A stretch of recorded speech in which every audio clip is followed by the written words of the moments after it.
Olá, já me pediram para apresentar essa obra há alguns meses, alguém que viu que estavam aqui os dois volumes. Recentemente, uma pessoa me pediu aqui também para indicar livros de teologia sistemática luterana. Eu já fiz um vídeo falando sobre teologia sistemática, sobre obras luteranas de teologia sistemática, mas quando eu o fiz, esta obra aqui não estava disponível em língua portuguesa ainda, então eu não a apresentei.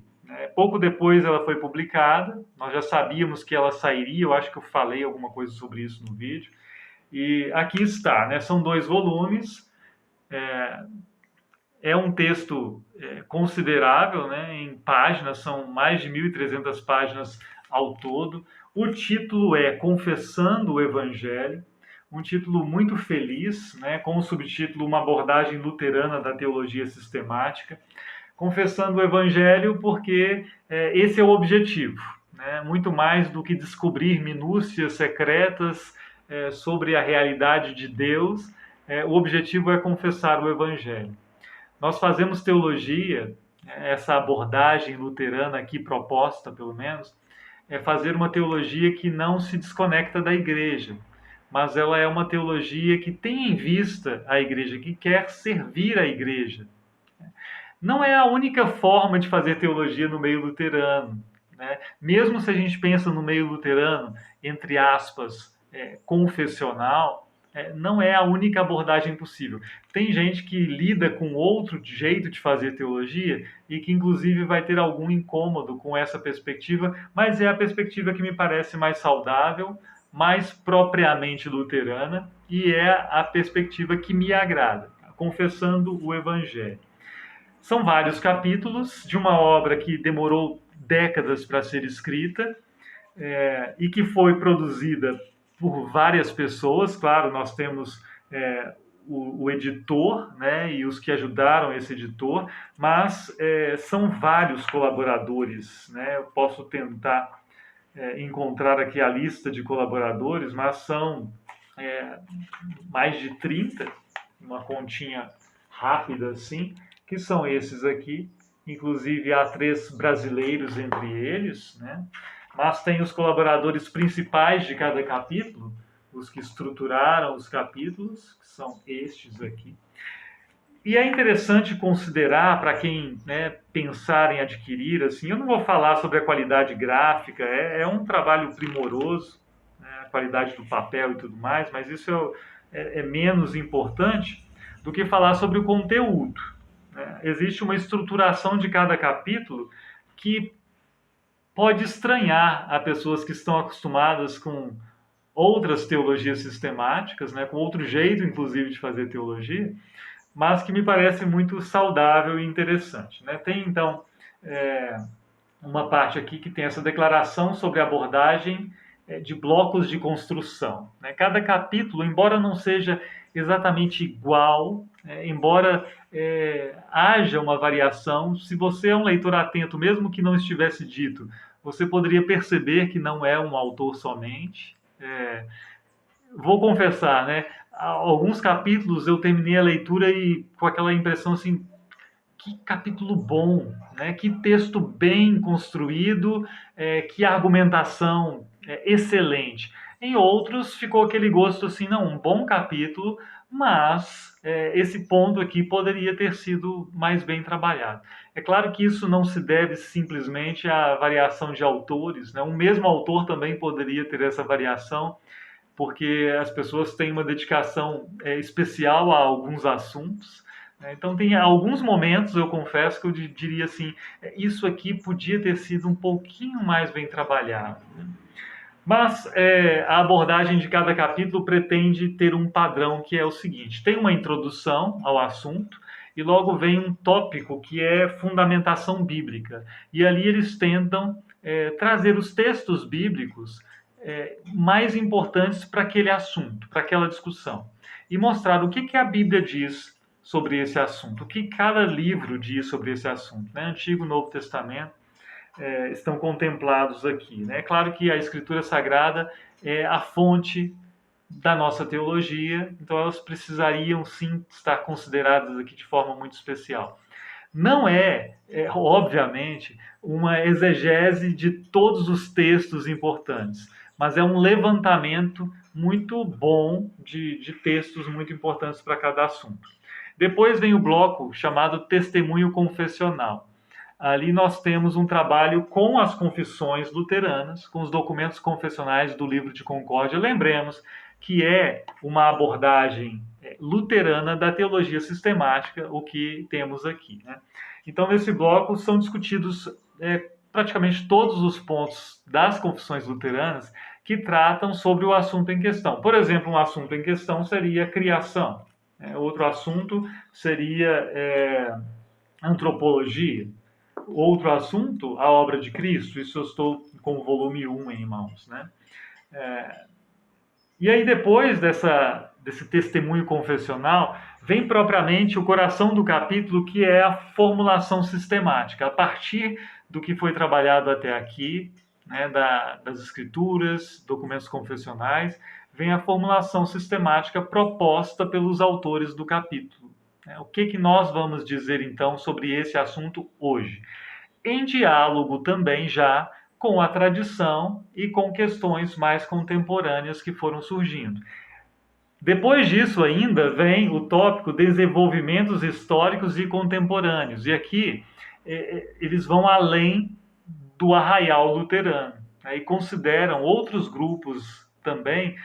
Em outros grupos, o que foi desenvolvido sobre esse assunto, mais recentemente inclusive, e não tão recentemente, do ponto de vista histórico também. O que foi desenvolvido é óbvio, né, que não dá para, num capítulo e num tópico assim, esgotar tudo que foi discutido. Mas os principais autores, as discussões que mais se desdobraram, são consideradas aqui.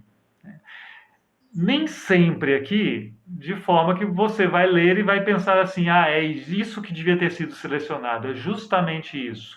Ou isso foi suficiente. Claro que outros teólogos, mesmo luteranos e também talvez mais ainda não luteranos, pensariam, por que essa seleção? Né? Podia ter sido outra. Mas é muito suficiente para ter uma ideia de pontos principais, de discussões que por aí estão. Né? Aqui são abordados outros âmbitos, como eu disse, né? Não só luteranos, e é muito interessante também, né? É muito interessante ter isso aqui. Por fim, vem o último bloco, implicações para a vida e o ministério. Eu vou ler o que diz sobre esse bloco. Este bloco de construção conclusivo é um ensaio breve e reflexivo sobre as principais preocupações pastorais e congregacionais à medida que a teologia é aplicada à vida diária. Em essência, ele responde à pergunta: o que esse tópico tem a ver com o Evangelho e sua proclamação no início do século XXI? É uma obra pensada para o nosso tempo, a partir do que nós temos até aqui, e pensada, como eu disse antes, para servir a igreja. Então eu leio tudo isso não só para acumular conhecimento, mas para servir melhor, né? Para que isso desemboque na vida da congregação, na pregação, no cuidado pastoral, na organização do ensino, na organização da vida da congregação do ponto de vista teológico. Né? Por isso uma obra edificante. Ela serve à igreja nesse sentido também. E ela procura fazer isso de modo explícito e não somente implícito. É bom dizer, né, todo estudo, ele bem feito, todo estudo bem feito e submisso às escrituras, submisso ao Senhor da igreja, ele é para o bem da igreja, implicitamente no mínimo. Mas aqui se tem um trabalho que quer que isso fique claro para quem lê e possa ser mais facilmente aplicado. Isso é muito interessante. Então, eu acho importante dizer também, né, se alguma congregação vê o pastor gastando tempo com essa leitura, não pense que isso é um problema. Né? Até eu deveria dizer assim, né, talvez a congregação devesse perguntar ao pastor: pastor, você tem tido tempo para estudar teologia? Você tem conseguido tirar algumas poucas horas por semana para enfrentar essa leitura? E aí, eu, extrapolando o sentido o título do vídeo, outra questão que tem me incomodado nesses dias, é aquela oposição que se faz entre pastor de gabinete e pastor com cheiro de ovelha. Todo pastor com cheiro de ovelha tem que ser também, durante algum tempo, um pastor de gabinete, para se preparar para o cuidado das ovelhas. O pastor não pode ser um pastor performático simplesmente. Ele precisa ter um conteúdo e ter segurança, inclusive, para trabalhar, né? E por isso eu digo que vale a pena não só ter, mas também ler uma obra como essa. De novo, na perspectiva luterana, a gente estuda uma obra como essa não para ficar arrotando conhecimento, mas para servir melhor. Esse é o objetivo. E por isso vale a pena. Vale a pena adquirir, vale a pena ler, não para mostrar, não para aparecer, não para rivalizar com os outros, mas para servir melhor. Recomendo sim, né? Eu acho que vale a pena. Nós tínhamos em português antes, né, de teologia sistemática luterana junto à IELP, né, na nossa perspectiva. Este livro, A Dogmática Cristã, do Miller, que é um bom livro, mas eu disse no outro vídeo, né, é um bom livro, apesar de ser basicamente um resumo da teologia sistemática do Piper, que nós não recebemos em português. Seria bom tê-la, agora eu acho que não vamos tê-la. Mas, realmente, se for falar só posso comprar uma das duas, são os 2 volumes aqui. Né? Não o Miller mais. Né? Não o Miller mais. Esse seria o meu conselho, seria a minha recomendação. E outra coisa, apesar de ser uma obra de grande volume, eu acho que ela tem uma virtude muito bacana também, que é de uma leitura agradável.